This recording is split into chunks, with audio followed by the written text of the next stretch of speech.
On a eu droit à de nouveaux coups de théâtre cette semaine lors de la commission d'enquête sur le fiasco de Saclic.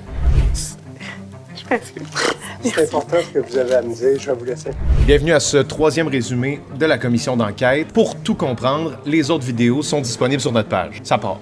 Denis Marcellet, l'ex-PDG de la SAAQ, en fonction lors de la mise en œuvre de Saclic entre 2022 et 2023, a témoigné devant le commissaire Galland. Vous êtes dans quel état d'esprit, M. Marcellet, ce matin? Je m'excuse. Je suis en pleine forme.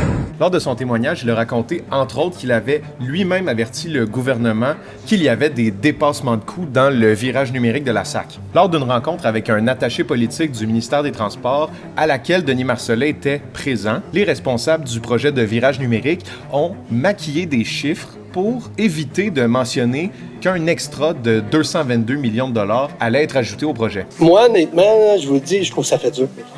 Là, après, j'ai demandé à M. le général de rester. Puis j'avais des choses à lui dire. Puis je lui ai dit qu'il était pour avoir une augmentation des budgets autour de 222 millions. Après que Denis Marcellet en ait parlé à l'attaché politique du ministère des Transports, selon lui, le gouvernement était désormais indirectement au courant des dépassements de coûts. Même que dès 2022, le ministère du Conseil exécutif, donc le ministère dirigé par François Legault, était au courant de l'explosion des coûts de Saclic, selon Denis Marcellet.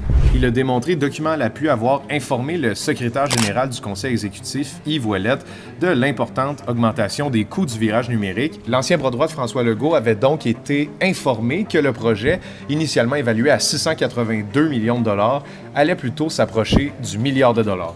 Mais je vous rappelle que quand la vérificatrice générale avait déposé son rapport accablant sur Saclic en février dernier, le premier ministre avait répété plusieurs fois que le gouvernement avait été mal informé par les dirigeants de la SAAQ.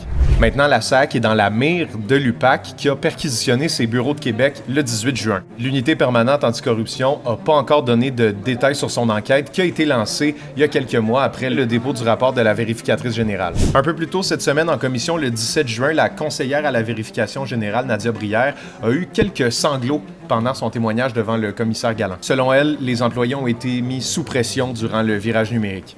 La société a demandé beaucoup à ses employés. Pour certains, l'expérience fut violente. Elle a aussi raconté avoir soulevé des irrégularités dans de nombreux appels d'offres.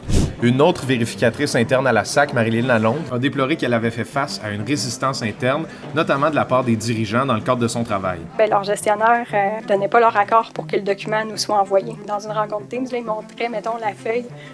Regardez, c'est ça, là, on l'a, là. Puis ils le montraient à l'écran, mais ils ne nous l'envoyaient pas. Ils disaient, c'est trop sensible, on ne peut pas vous l'envoyer. Voulez-vous d'autres résumés de la commission dans les prochaines semaines? Dites-moi ça en commentaire. Salut!